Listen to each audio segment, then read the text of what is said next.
Πώς έτοιμο να πάμε. Ζήσεις κοστά και χρόνια πολλά, μεγάλος να γίνεις με άσπρα μαλλιά. Του να σκορπίσεις, τις νιώθεις το φως και όλοι να λένε ένα σοφός. Αγκαλιές από κανάρα σε κανάρα θα πετάω, από κανάρα σε κανάρα θα πετάω.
Να πω κάτι για τον γαμπρό.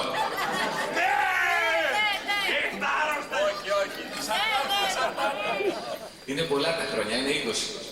Μετά τα 10 χρόνια νομίζω υπάρχει παραγραφή αδικήματος. Είναι 20 χρονών ο γαμπρός. Άρα μπορεί να πεις εσύ για 2 δεκαετίες. Εμένα άλλα μου είπε. Θα στα πω εγώ μετά. Λοιπόν, πάμε Νίκος, χωρίς φεγγάρι, ρέχει τζάζ, είμαστε. Δεν καταλάβει κοπέλα μου.